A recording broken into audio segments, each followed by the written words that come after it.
आलस से कुछ नहीं मिलेगा। एक समय की बात है जब एक राजा ने अपने लोगों के लिए एक सड़क मार्ग पर एक पत्थर रखा था।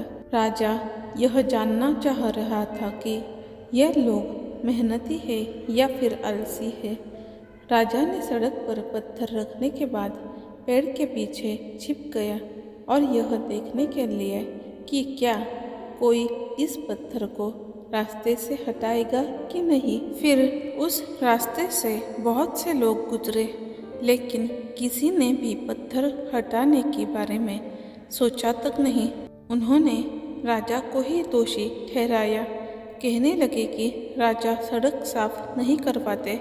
एक दिन एक किसान अपने सर के ऊपर एक बोरी धान लेकर उसी रास्ते से आ रहा था।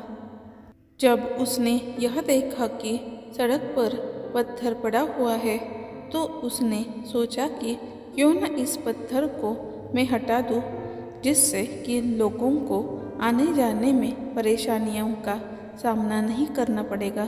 फिर किसान उस पत्थर के पास गया। जैसे ही किसान उस पत्थर को हटाने की चेष्टा की, वैसे ही उसे एक पर्स दिखाई दिया जो कि पत्थर के पास ही था। जब उसने पर्स को खोला यह देखने के लिए कि इस पर्स में क्या है, जैसे ही पर्स को खोला तो उसकी आँख खुली की खुली रह गई, क्योंकि उस पर्स में ढेर सारा सोना था।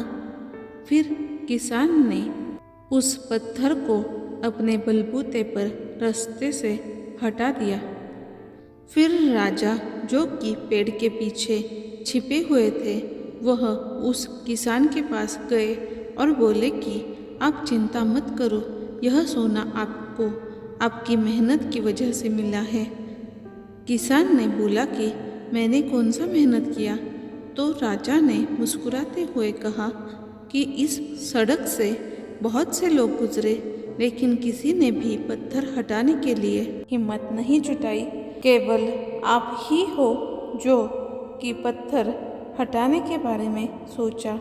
फिर वहाँ से दोनों लोग मुस्कुराते हुए निकल पड़े। शिक्षा: आलस हमें अपने कामों को करने में बाधा डालता है, इसलिए हमें आलस किसी भी काम को करने में नहीं करना चाहिए। ऐसी ही और नई नई स्टोरीज सुनने के लिए प्लीज़ मेरे चैनल को लाइक कीजिए, शेयर कीजिए और सब्सक्राइब कीजिए। Thank you.